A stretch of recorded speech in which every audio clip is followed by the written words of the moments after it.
ये लोगों को लग रहा होगा ये संकल्प पत्र भाजपा ने घोषणा पत्र के रूप में इसको उतारा होगा। ये हमारे लिए गीता है। निश्चित रूप से हम इन कामों को करके दिखाएंगे। जो 11 साल के अंदर इस सरकार के अंदर खामियां पाई गई थी, उन खामियों का उजागर कर रहे हैं, जरूर करेंगे। हॉस्पिटल आप बना नहीं रहे, डॉक्टरों की व्यवस्था आप कर नहीं रहे, दवाइयों की व्यवस्था आप नहीं कर रहे, नाले की जमीन पे आप मोहल्ला क्लिनिक बना करके आप क्या दिखाना चाहते हैं? 1998 से लेकर के 2008 तक इनको शुद्ध गंगा जल मिलता था, तो फिर अब क्यों नहीं मिल रहा है? आखिर आप क्या करना चाहते हैं, क्या दिखाना चाहते हैं दिल्ली को? ये दिल्ली है? तो सर, पंजाब केसरी में आपका बहुत बहुत स्वागत है। बहुत बहुत धन्यवाद सर, मेरा पहला सवाल अभी आपसे सबसे पहला यही है कि सरकार नई बनी है, 11 साल में दिल्ली ने जो अरविंद केजरीवाल जी के सरकार का जो हाल देखा, उसके बाद भाजपा सरकार आई है, तो लोगों को एक नई उम्मीद है। ये उम्मीद की वजह भी ये भाजपा ने तमाम बहुत सारे वादे किए हुए हैं, और इन वादों को देखते हुए भाजपा का जो 100 दिन का जो एजेंडा था, बेसिकली उस एजेंडा के बारे में आप पहले थोड़ा सा। मैं मानता हूँ निश्चित रूप से मोदी जी के कामों को देख करके, जिस प्रकार मोदी जी ने पूरे देश के अंदर काम किया, डबल इंजन के साथ जिस प्रकार का तालमेल रहा, तो 100 दिन वाला एजेंडा तो पूरा होगा ही होगा। इस बार दिल्ली जो देश की राजधानी है, निश्चित रूप से ये हम लोगों को ये एहसास कराने देंगे कि दिल्ली के अंदर बहुत कुछ हो सकता है, कि डबल इंजन की सरकार आई है, हम डबल इंजन के तहत यहाँ के विकास को आगे बढ़ाएंगे। लगातार ऐसा देखा गया था कि बीजेपी ने जो वादे किए थे कि सड़कों को हम दुरुस्त करेंगे, यमुना के पानी को ठीक करेंगे, और भी ऐसी कई, जो महिलाओं को 2500 रुपये जो समृद्धि योजना के तहत जो देने का वादा किया था, बेसिकली उस पे इसको लेकर जो विपक्ष है वो लगातार हमलावर है कि जो उन्होंने कहा था कि हम तो 8 तारीख को जो पहले कैबिनेट पास होते ही हम 2500 रुपये महिलाओं के खातों में डाल देंगे, लेकिन ऐसा हुआ नहीं, ऐसा विपक्ष का आरोप है।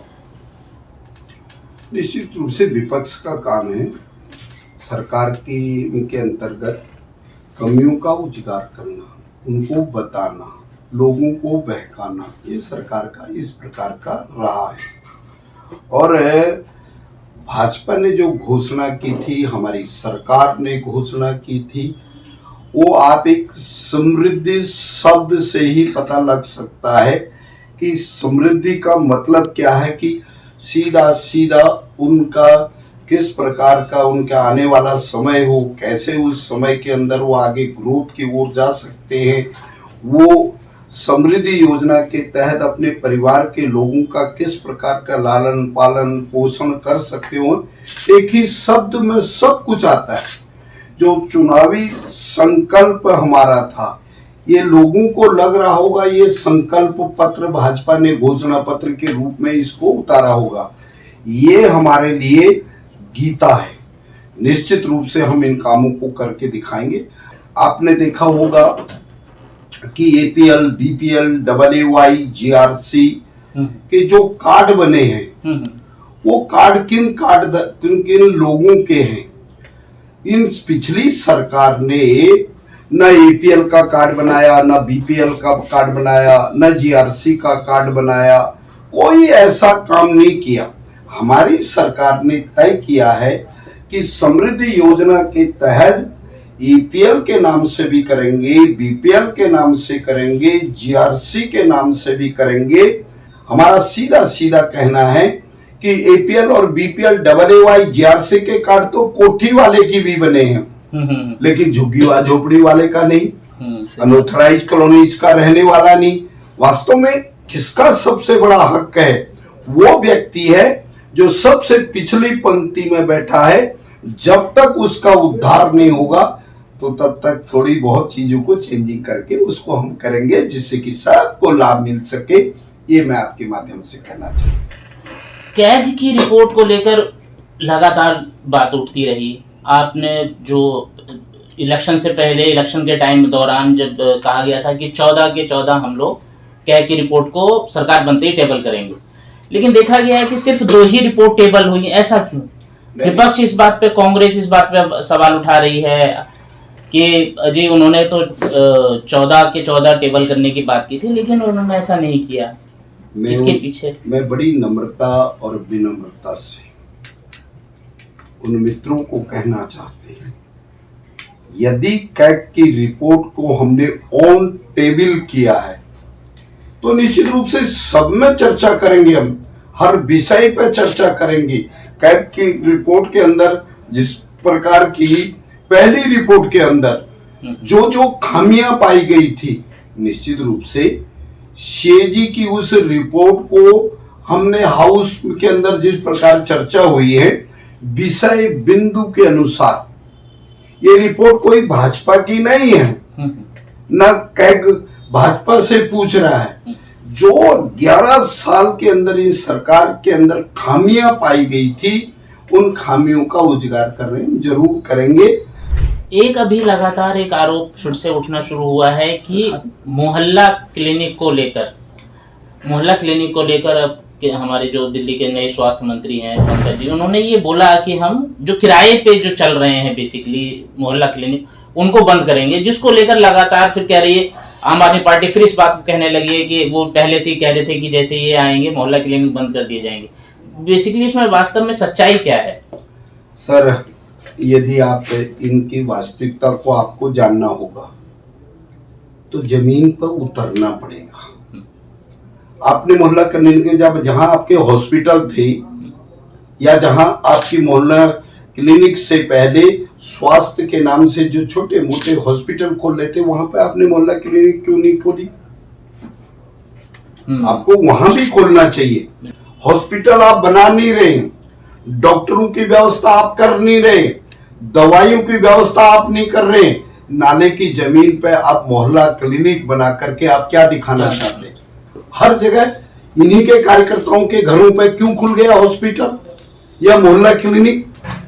इसका मतलब सीधा सीधा मोहल्ला क्लिनिक नाम तो जरूर था, अब अपने कार्यकर्ताओं की जेब को भरने के लिए आपने ये षड्यंत्र रचा। ये मैं सर, मुस्तफाबाद विधानसभा से आप कम से कम 17,000 से अधिक वोटों से जीते हैं, बड़ा प्यार दिया वहाँ के लोगों ने, लेकिन वहाँ के लिए जो एक चर्चा का विषय बना है वो है कि मुस्तफाबाद का नाम बदला जाएगा। वो क्या है, थोड़ा सा उसके बारे में बताएंगे आप? नहीं, हमको ना किसी भी नाम को बदलने की, अभी नाम नहीं बदला जा रहा है। जैसे ही परिश्रम होगा, परिश्रम के तरीके हैं, विधानसभा में नाम बदलने के लिए किन किन कमेटियों का वो करना पड़ेगा वो करेंगे, लेकिन मैं मुस्तफा का नाम नहीं बदल रहा हूँ, मैं विधानसभा का नाम बदलने की बात कर। मैं सम्मान करता हूँ मुस्तफा का, और सम्मान करना चाहिए, हर व्यक्ति को करना चाहिए, कोई किसी भी उसका हो, उसको सम्मान करने के लिए आदत डालनी चाहिए, ये मैं कहना चाहता हूँ। लेकिन मैं वास्तव में शिव विहार इसलिए रखना चाहता हूँ, यदि आबादी का रेशो 58 और 42 का है, अधिकतर लोग वो रहते हैं जहां पूरा का पूरा स्ट्रक्चर हिंदू आबादी से घिरा हुआ है, तो उसके नाम बदलने में क्या कमी? क्यों लोगों को इसके बारे में दर्द होता है? सर, ट्रांसपोर्ट और पीने के पानी की बड़ी समस्या है मुस्तफाबाद में, तो उसको कैसे समाधान करेंगे आप? पिछली सरकार ने क्या किया, दयालपुर से अब आगे चले जाए, जगह जगह शराब के ठेके खोल दिए।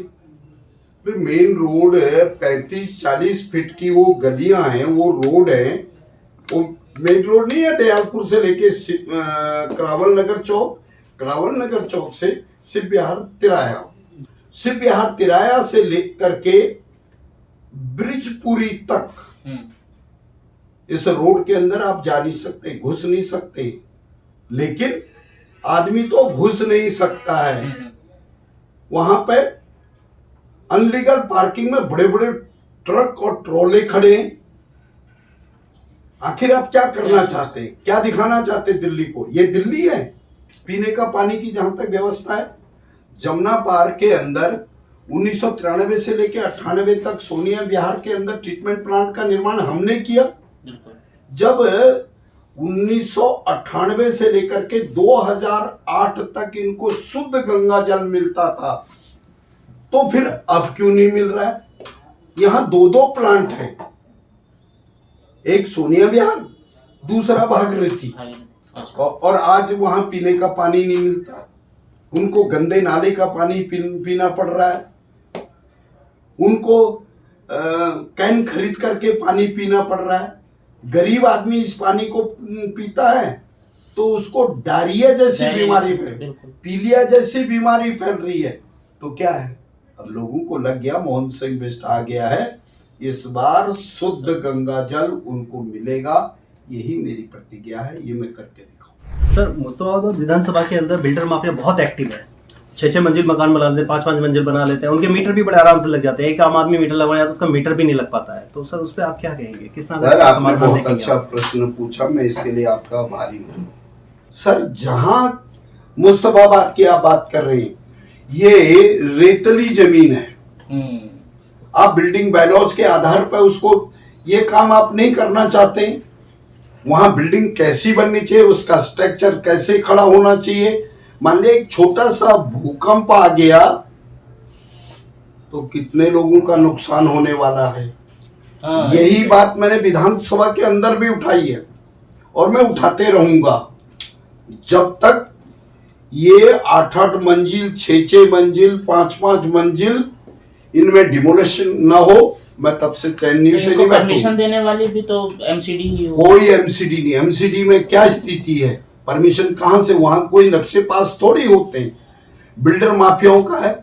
आपने एक बहुत अच्छी बात मुझसे पूछी कि वहां पे मीटर के कनेक्शन मिल जाते हैं, ये किसके काम है?